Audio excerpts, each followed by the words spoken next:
I think something that's been eye-opening for me is losing the barriers between styles, aesthetics, this kind of rigid categorization of what's high culture, low culture, or what's maybe cringy to put in a painting. I think as artists, it's easy to enter these kinds of negative self-talk loops of, I think losing those barriers, it really pushes the mind forward. It pushes you to make new connections. This is this simulation, and our soul sends consciousness that is non-local to this avatar.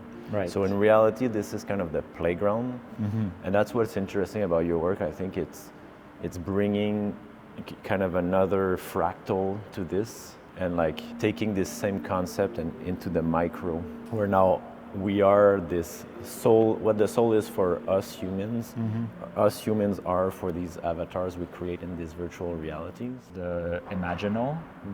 And so that's the idea that the imagination is not something that we just kind of are in control of, or it's not just like us making stuff up or being in the realm of fantasy. It's actually more us receiving something. It's us connecting to something deeper within reality, its own realm of reality that we're sourcing things from.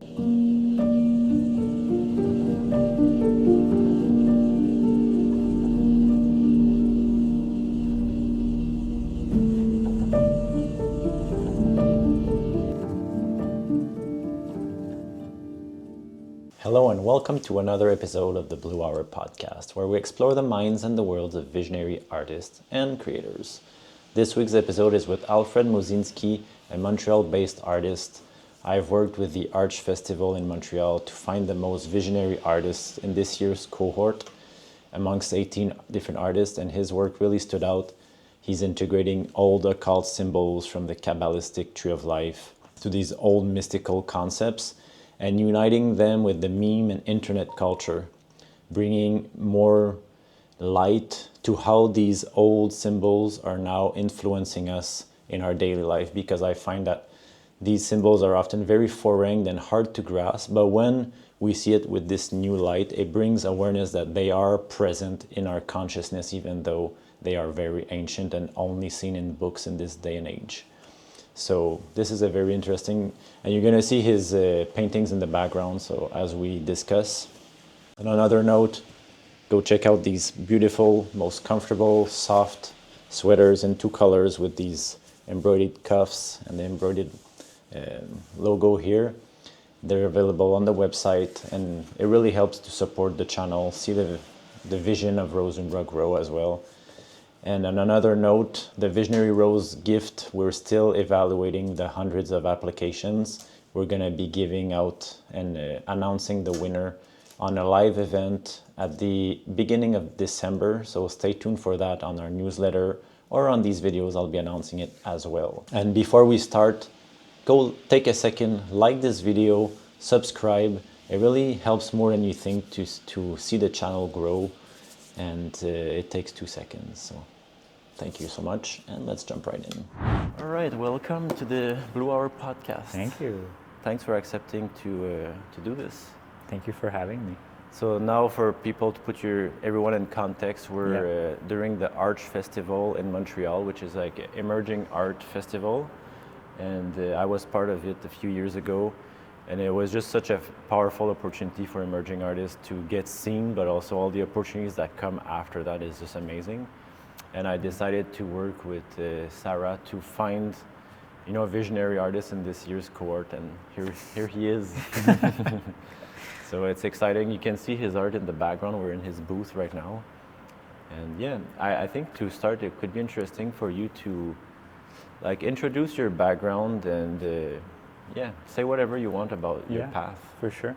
I've always been doing this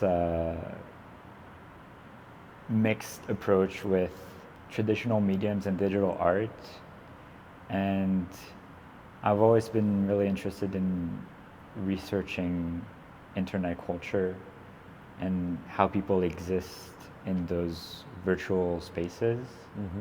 I always loved video games, what happens in these contexts when people let loose a bit more and choose to go off of the beaten path. And yeah, just in general, how people communicate online and how they share their experiences or share images. And I think that that exposure to immaterial spaces is kind of what led me down the line to going deeper into maybe the way there's something spiritual or otherworldly, or there's another dimension that's being explored maybe in these spaces. Or Do you know the artist John Rafman? I do, yeah. That was my first artistic revelation when I was just starting. It was really him that led the way for me to be like, oh, I can talk about these things. I can talk about what's going on in virtual space. I don't follow him as much nowadays. I don't know as much what he's up to, but back in the day at the Contemporary Art Museum here in Montreal, there was a big show of his, and it was him and David Almej, I think, also. Yeah. And so that was like a great contrast. combo. And they're both, they both really strike me, and they're kind of a nice combination. I think that was really smart of them to put them together, because I think they both touch on something. I think they're both really powerful artists. It feels also, David might be on the podcast later on in the season 2. I'm in touch with him Amazing. to have him on, because he has a show here in Montreal soon. Yeah. But I feel like the difference between both, like from what I heard, like because I never spoke with them, extensively. Yeah. And sometimes you get what they write about their work, but how they are about their work.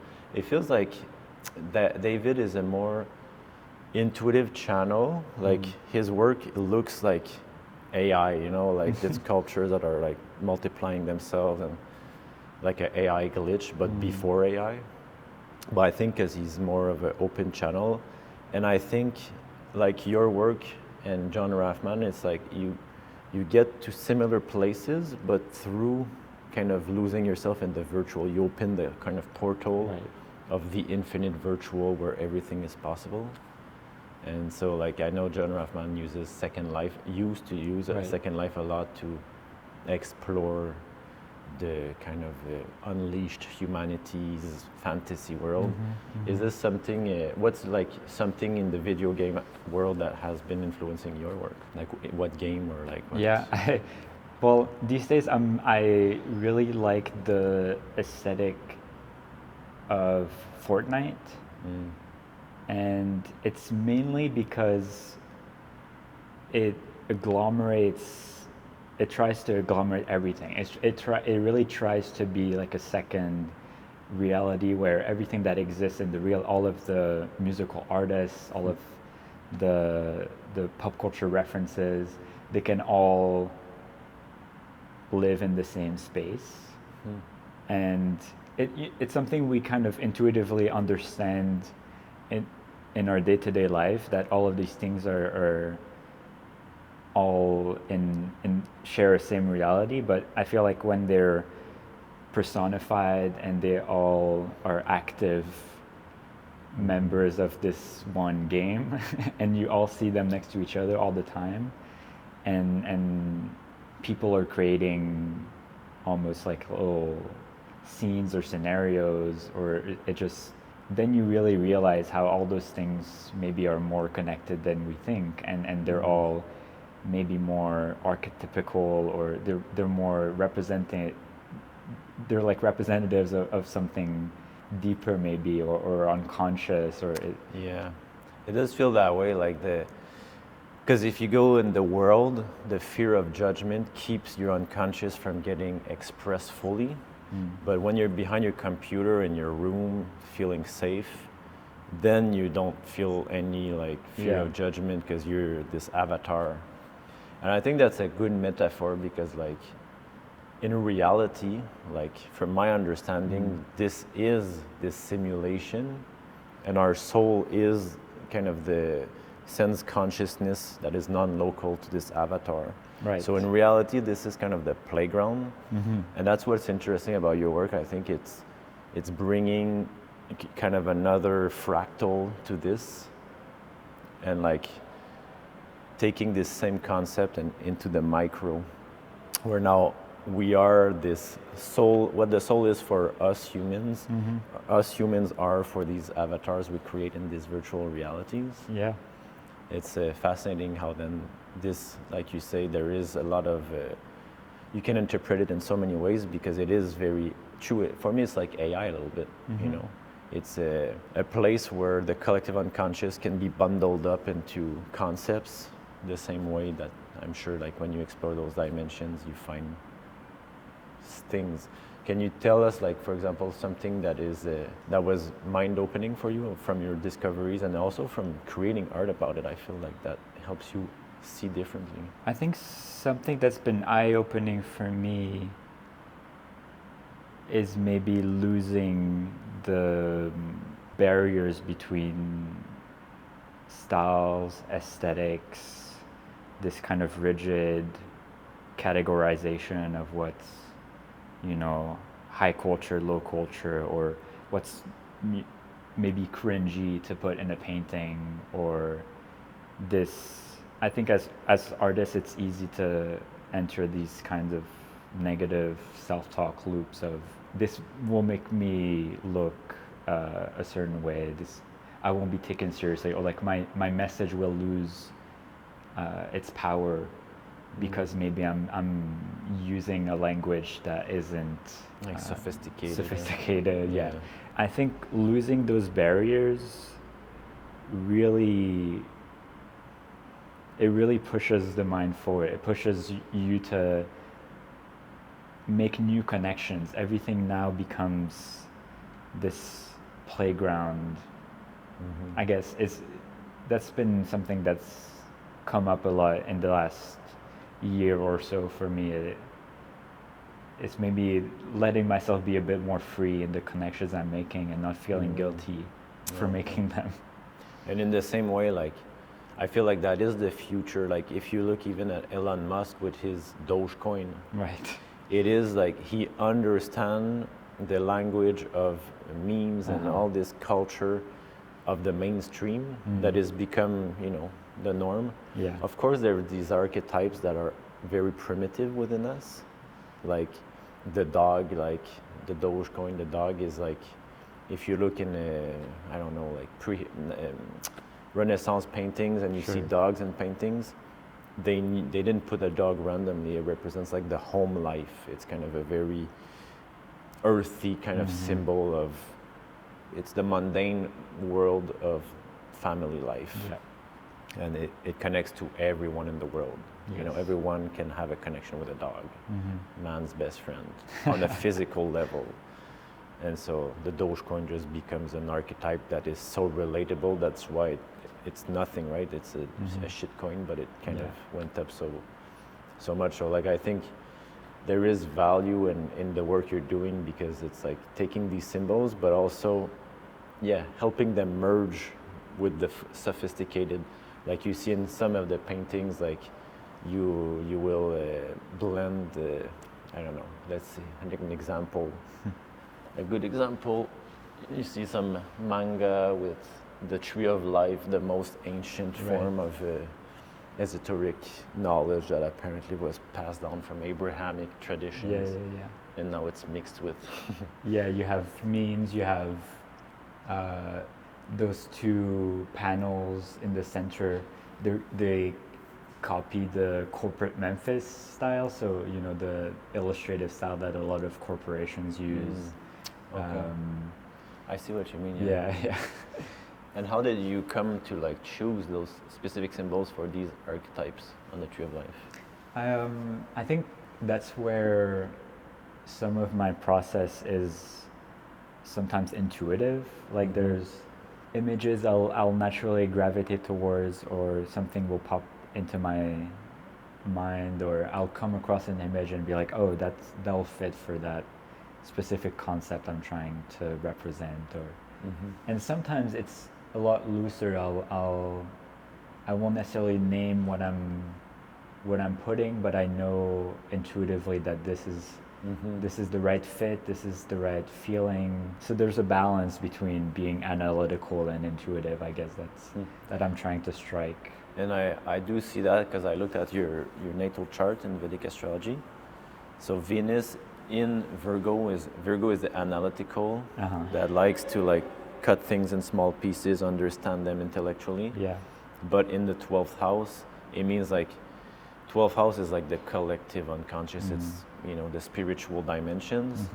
And so like Venus is the art. So bringing this kind of knowledge of, even Venus is pleasure. So like all the pop culture things, bringing them down in a synthesis.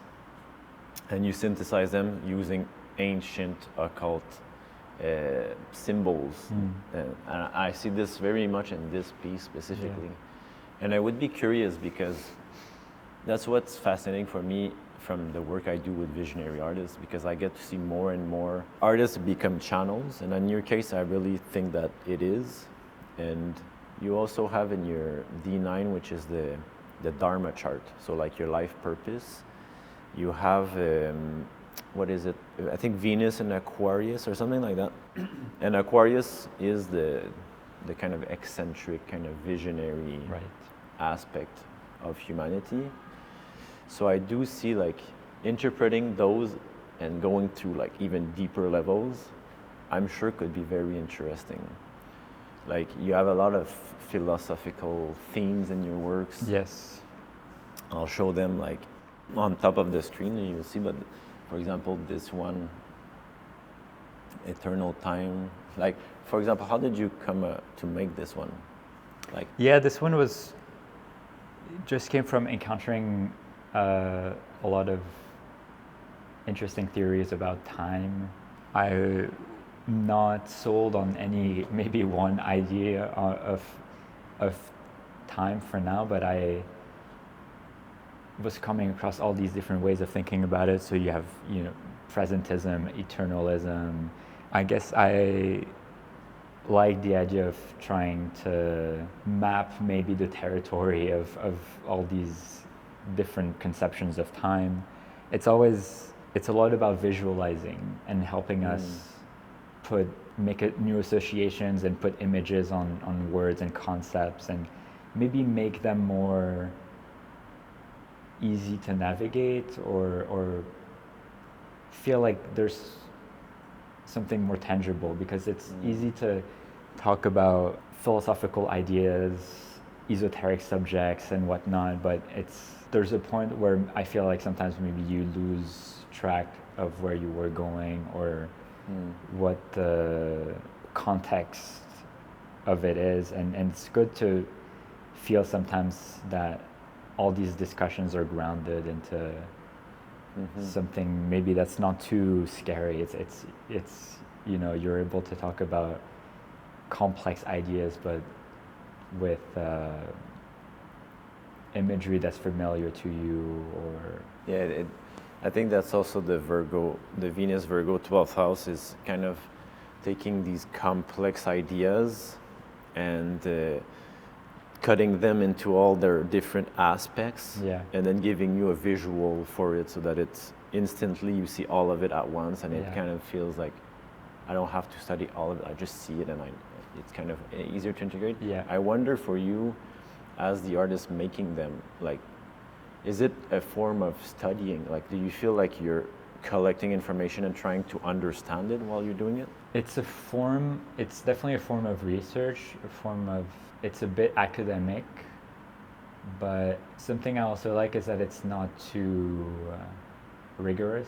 Like you could point at certain things I'm representing or concepts that are in my paintings or images, and I probably wouldn't necessarily be the best person to tell you the deep Yeah. history or meaning of each of them. You know, but in that way, I'm kind of it's a bit more of like a foolish approach, I guess. It's like I'm grabbing things that I feel I get the essence of, or maybe some of the first, I have a first impression of something, I get the gist, and then I'm like, okay, this kind of connects to other things I'm learning briefly about, and so I'm kind of grabbing things as I go, putting them together, and then, you know, there might be a few that will push me to delve deeper, but I do kind of like this approach of both being initiated and uninitiated, and I think that maybe helps with, I don't know what you think as someone who comes in and look at my work, but I feel like there's that process maybe keeps things a bit more approachable.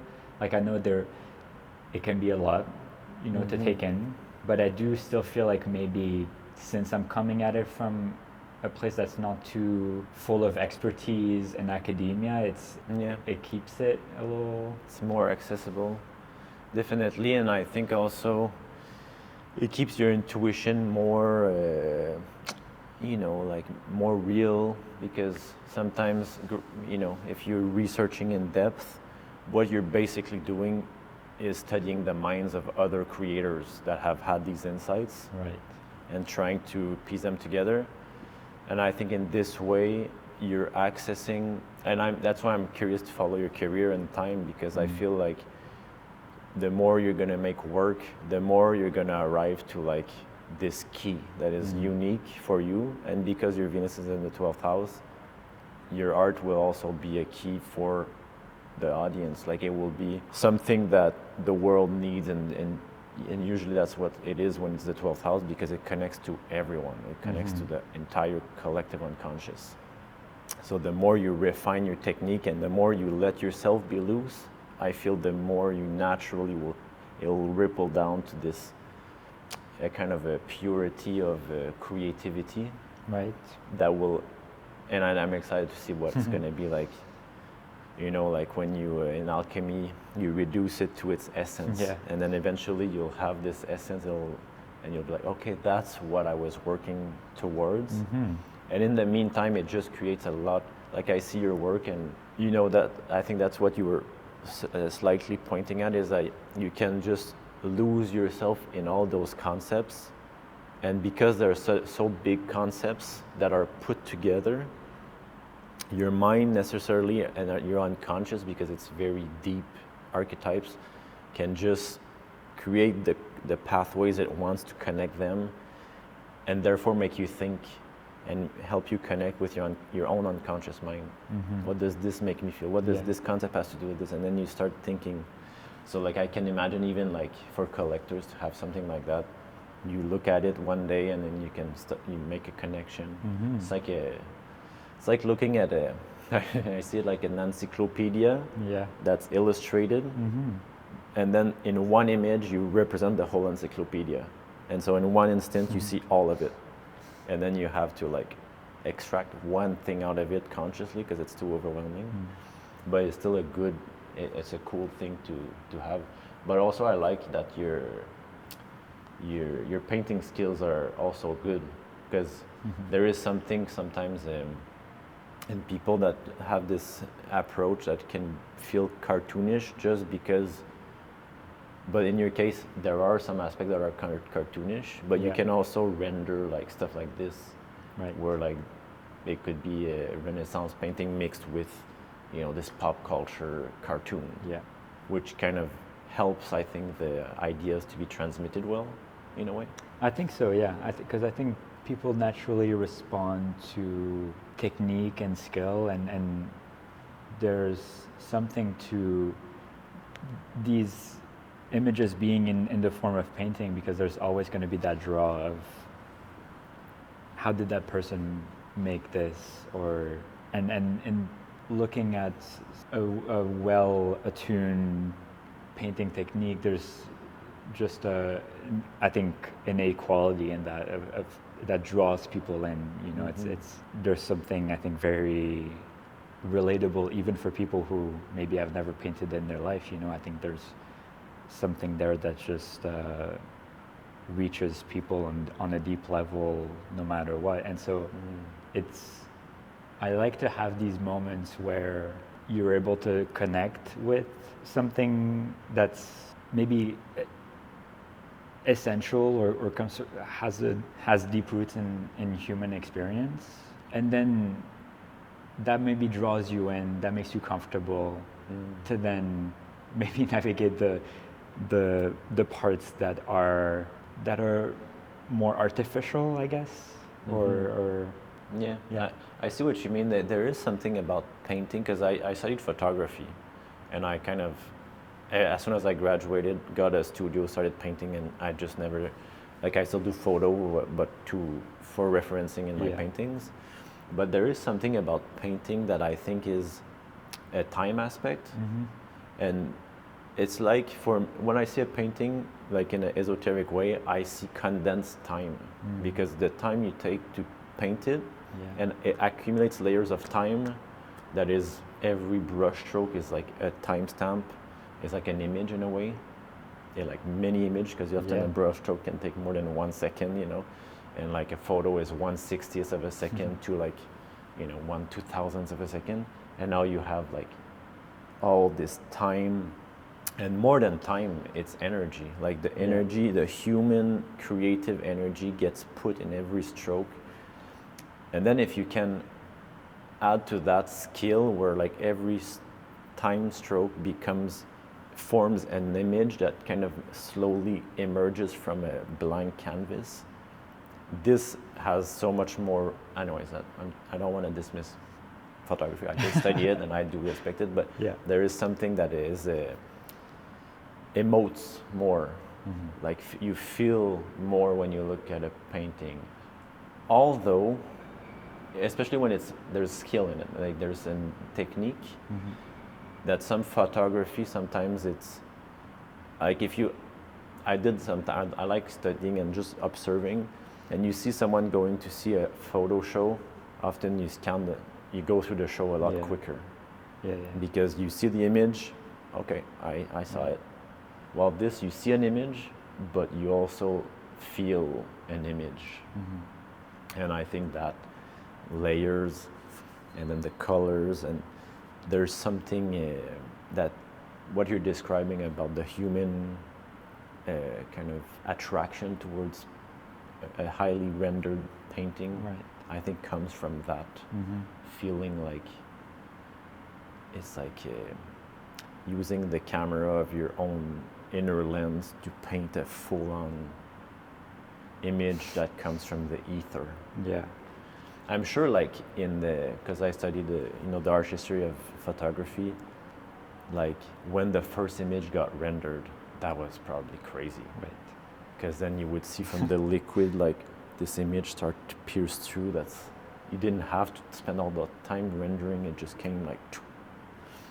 But and there's something magic about that. So magic, yeah, for sure. Because it's, but now with the digital, it's a bit different. Yes, you know. Maybe I mean, so. A lot of your paintings do look like digital images. Yes. That are being rendered with paint. Right. And that's tricky because I think for painters who work a lot with digital image or plan out paintings digitally, you always have this concern of why am I painting it then? You know, if it already exists digitally, why put it in a painting? I think, for my case at least, I feel like there'll definitely be moments once in a while where there's just little things that happen with painting and little accidents, little moments where your plan is deviated just because you had to work with the medium. So that's one part, and then also, as we were saying, I think just being able to connect with people's sensibility to the painted medium, I think, is important in itself. You're right. there is a.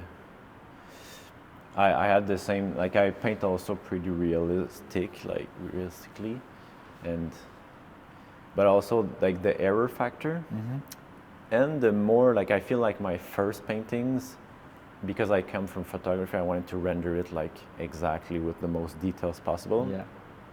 And now there's something just magical about, and I use tarot, I use different, ways to like release my ego. The ego is the one that wants to control the medium and like have it perfect. Yeah. And when I started releasing that with time, like it took me years to deconstruct myself and let something bigger run the show. Right. But then like every mistake becomes, like if you're so intentional with your work, you know where you're going, you don't know how you're going there, but you know where you're going. Spirit just kind of puts stuff in your way that will make you get there. Right. And it's in the most like for example, I'm doing I've never done sculpture before, and but in my show I've had visions, and I was like, I have to do sculpture. Like there's some pieces that have to be in 3D. So I'm trying for the past year to find like a course to learn how to do clay and stuff. I haven't found, but then I'm in Montreal and I know there's lots of studios here you can just pay and then have a little class. So I'm doing that right now. And there's this sculpture that I've been envisioning for the past year or more. It's very symbolic. And I knew that while I was doing it, also because I do astrology, so I know my Capricorn is in the house of the unconscious. So I know Capricorn is earth, it's like matter. Right. So I knew some stuff would happen when I was doing it. I didn't know what. So I started like doing it. It's pretty, it's a pretty mystical thing, but it's kind of like I'm trying to synthesize an Egyptian temple, the temple of Osiris, that is a temple of birth and rebirth. So death, rebirth. And it's underground, and it has a natural water aquifer coming from below it that creates an island around of warm water underground in Egypt. It's pretty wild. But like, I wanted to synthesize this idea in a sculpture. So I'm creating this kind of recipient that has like 3 parts. So like imagine a circle that has like three circles interlocking. Yeah. And it's like this shallow vase with water in it. And inside there's like a tube that emerges and opens up almost like a flower. And I'm gonna plant a tree. But I hadn't like, I did some renders, I did some sketches, but now that I'm actually making it, so much stuff is coming through and I'm seeing different layers of the symbolism. And the water basically represents emotions, intuition, but the underground and it, everything in that's living is made of water. So it's deeply rooted with the concept of consciousness. And consciousness, which is not necessarily localized, therefore resides in the physical, after the physical death. And while we're in this body, we have access to it, of course. So it's kind of like the entrance through the waters, which is for me birth. Like when you're in the womb with the placenta and all the liquids and you come out and you emerge from the top. And then there's the tree that emerges, so life in this physical world, but from the underground. So it's almost incubation when the spirit comes into the womb and emerges. And what made me like link that is because this kind of thing that opens up, at first, I was just thinking it's like just a little bowl. Right. But as I'm doing it, it kind of broke off in 3 pieces. And it's weird, but it looks like a vagina. Like it looks like clitoris that is opening up. And I'm like, whoa, I'm actually doing a vagina piece. And then this tree comes out. It's like the birth of the child that comes out from the deep unconscious waters that exist in consciousness outside of the body. That's the kind of stuff that only can happen when you're actually there making the thing. But also when you have intention, because if I could have done it and it's unconscious, it's still the same thing, but I'm just not aware of it. But because the story in my mind of what I'm doing is so present in everything I do in my life, as soon as a thing like that happens, I know it's connected to that. Yeah. And I think that's something that's That's interesting. Like for you, like what is the kind of motivation or intention behind like when you start a painting or a series? I definitely have a clear focus, I would say, and it starts pretty early on. The general direction I want to go into. It's not particularly random, and usually each painting will be a representation of a specific concept or something I've come across, and I'm like, oh, this is something I want to delve deeper into, and I kind of accumulate these different ideas, and I start thinking about them as a whole. Especially for this one, I was like, okay, I'm gonna touch on all these different subjects, but they're all connected because they're all dealing with maybe the deeper aspects of reality, or maybe the way the spiritual manifests online. So they're all connected, and sometimes with their symbols, there's going to be repeating symbols and references maybe that come. How does the spiritual manifest online? I think it comes back a bit to what we were saying earlier, but I think there's like something I was thinking about when you were talking about the characters and how we're characters for the soul. Yeah. It's almost like a horseshoe theory, where two things that are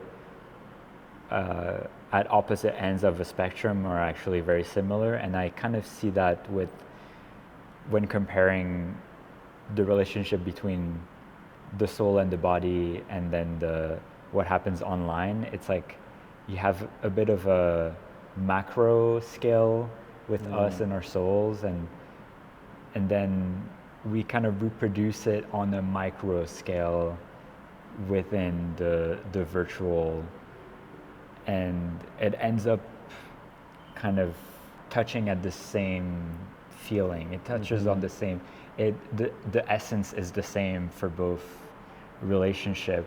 And so I think that's, even though maybe the virtual just gives us a place to reproduce this relationship in a way maybe we can understand a bit more. It gives us an entry point into thinking of ourselves as the characters and the simulation. And I agree with that. I think it is such a powerful, even like when I started working with AI, all the insights I had about the collective, because it kind of, like I was saying, agglomerates the common thought of humanity into these bundles that ChatGPT like renders for you. Right.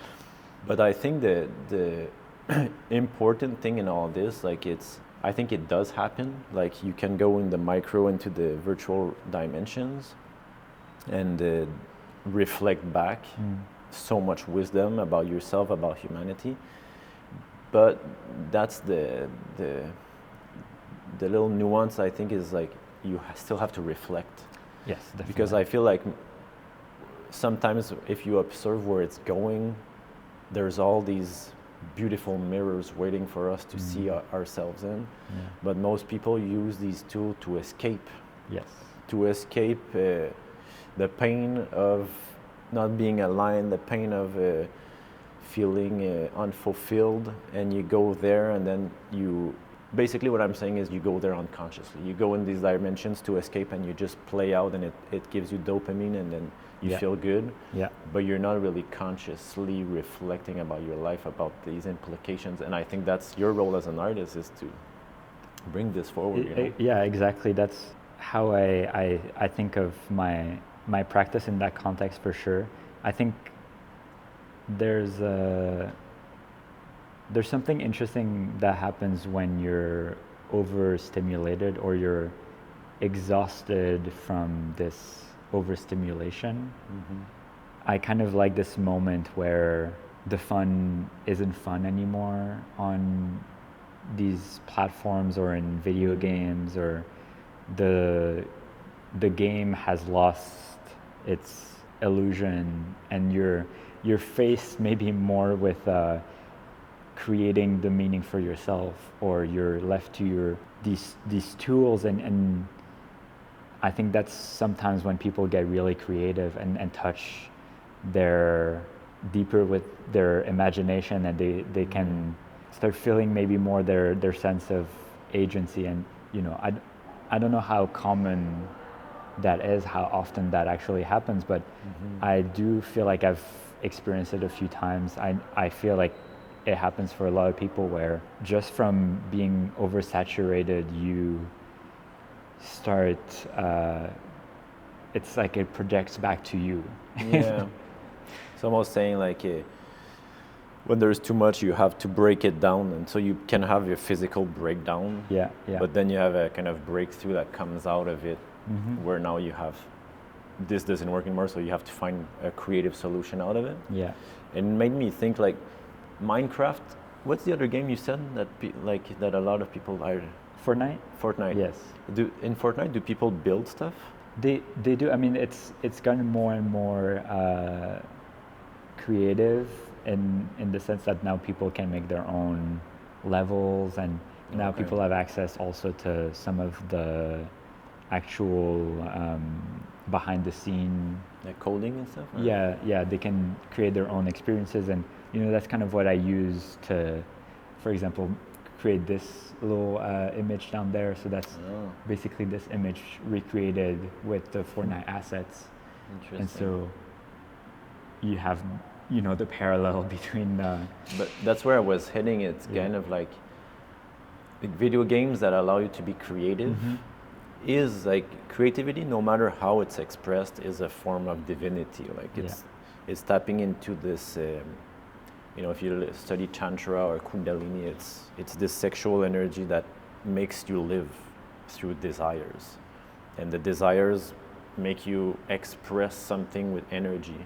So whether this energy, this mental energy, gets channeled in video games and you're building stuff, there is still a feeling of relief, I'm sure, like when you're creating something, whether it's a painting or creating a big mansion in a Lego type world virtually.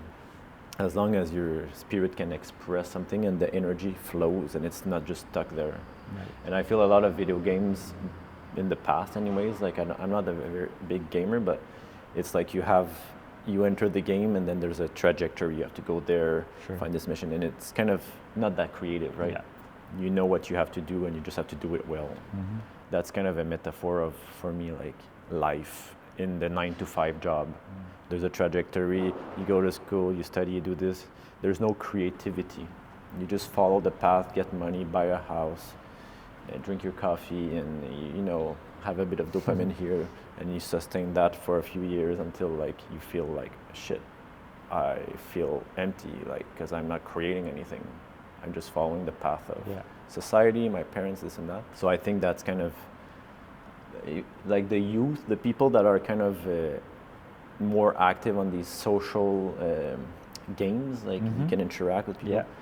They probably like that because of that. It helps you kind of escape what society told you.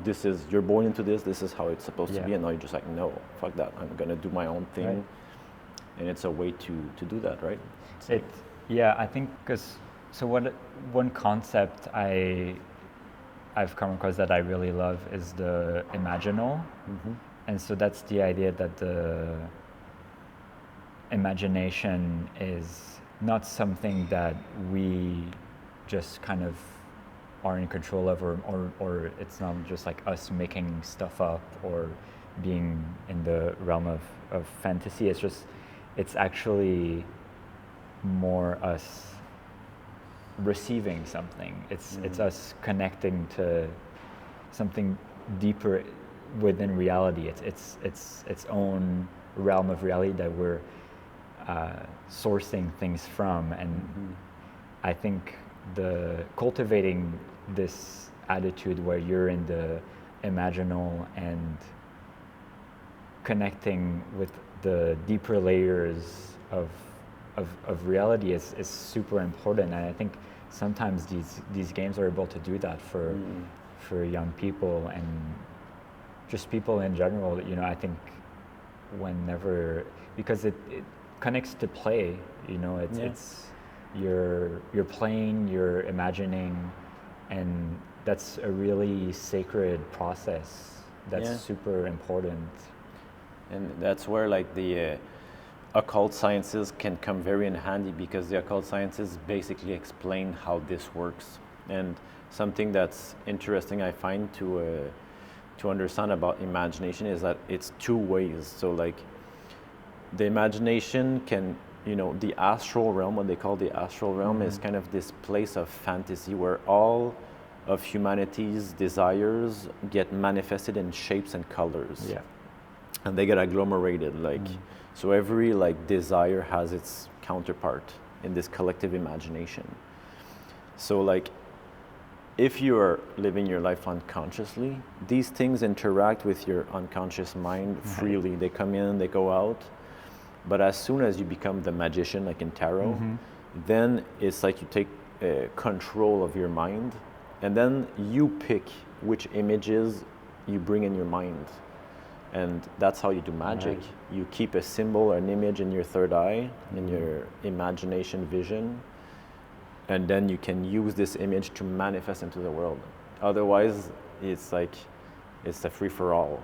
The images come, and it can be thought forms, it can be sounds, it can be inner smells, and you just start interacting. Like people that you see like that are mentally ill, that take lots of drugs, open these doors, they have they cannot close down those doors, so these desires come in, and then they start to act them out instantly, because they can't filter it anymore. But on a kind of more subtle scale, most of humanity is what we're doing, is like acting out these unconscious desires that exist in the imagination. So the imagination, I see it as like this big ocean, and then there's these little fragments of light that creates this little holograph in your mind in the water. And then you can see it. It comes in, inhabits it, becomes you for a little moment, and then you interact with it. So the way I see it is like there's two ways. You consciously draw into, like that's what you're doing. That's why I was asking you the insights you get from making them, because you're consciously channeling them into a work. And for I don't know, like a few days, weeks, you're like focusing on one image. And therefore, that's what I found in my first art series, that as I was doing that, like I would paint a painting for 2 months, very symbolic. And all of a sudden, like a year later, it manifests in my life. After spending so much time planting the seed, watering it, because I have shows, so I'm always kind of re-explaining it. So I'm watering the seed, and it grows into physical reality. So that's the power of creating art. And so that's why I was curious, is there like a painting in this series here that you've made for a long time and that you feel has revealed something to you over time? And this one specifically, like the one with the lover card, like I think that's something important that I'm sure you have something to share, because you have Venus in the 12th house, but you also Mars and Libra rising. So relationship for you is it seems like it would be very important. Right. So that's nice. I have definitely a lot to say about my relationship, because I would say I initially was exposed to a lot of what I'm researching now from my partner initially. Her name is Zoe, and I would say she's a lot more of someone who intuitively is receiving things. She's I would say much more astral than me, and so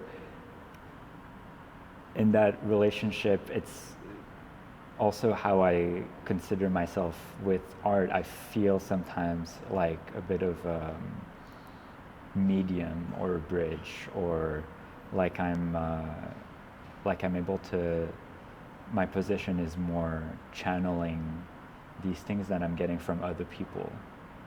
And instead of being, directly the person who receives the information, like receiving a vision, or I don't see myself as that person, but yeah, more maybe someone who gets these energies from other people. Yeah.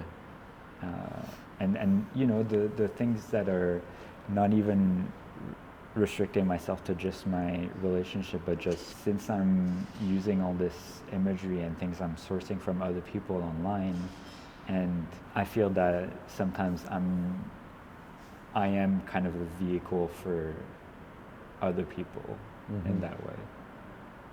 So that's definitely like an insight I got from this painting is understanding, getting some clarity on my position or how I consider myself. And you know, that might change, who knows. But for now, I like this way of envisioning relationships. Yeah, the Libra is exactly that. Like, is seeing even seeing your own self through the eyes of others. That's kind of something. Because you have Mars there, so it means that you have a lot of will to see yourself in the eyes of others. It activates your seventh house of Aries, which is your actual relationship. Libra is a very relationship type energy. So what it does is it doesn't give you a strong kind of a core. So like if the ego is like your sense of self, for you it's spread out, which gives you lots of compassion because you can almost feel what people feel and how they see you and perceive you. So yeah, I'm sure you have a lot of insights to that as well. Like, and your partner would become a big influence for you to see yourself. So it's almost like you don't just take what she gives you and you make a painting of it, but like it allows you to see yourself better in the same time. Right. Yes, you might do that, but you also probably see yourself more clearly. So like you would channel things through her. Definitely, yeah. So perhaps like using her sense of self to like, but not just her, but like everything you encounter, which we can see right in your work. It's like a agglomeration of so many things. Maybe if to end this podcast, is there something that you want to discuss? A last thing that we didn't have a chance. I'd like to give the artist a different. Yeah, maybe if I can share something specific about my practice that I think can be useful for other people, is I love to do diagrams. Okay. And do these kinds of visual representations and schematic representation mapping, and I would invite other people to experiment with those tools, which, you know, sometimes we kind of associate maybe more with the bureaucratic or you know, maybe even like corporate spheres of life, but I think there's something really beautiful in it's kind of like a cartography practice. You know, you're putting things, concepts, ideas in physical space in your mind, and you're able to make these interesting connections and see how things are all related to one another in one way or another. It's a really great tool for getting inner insights, and it can almost be a tool of self-discovery if you want to. You know, I usually mostly use it for kind of outwardly to connect the things I see out into the world, but I think it's a really generative tool that can be really fruitful for communities and people, and makes you feel like there's something. Sometimes it's good to be less immaterial in a way and concretize things just for a second, you know, just to recenter. So that's something I've kind of discovered through my practice and I think it relates to even a ritual, like having a sort of organized ritual around your practice. Might be like syncing information together, but like just having a routine of like lighting a candle, putting this scent, and have this kind of, it becomes a ritual. And that's how like in magic ritual works, is that you have these different tools. You basically create a map in your mind that this tool means that, and then you program it over time unconsciously, and then when you use it with sync with this one, it creates a new recipe. In the same way, like you could have put a different symbol in one of your paintings, and it would have created another recipe that makes you feel differently. Yeah. So I think that's a very interesting and useful thing to share, because not many people see this aspect, the ritualistic and organization aspect, Right.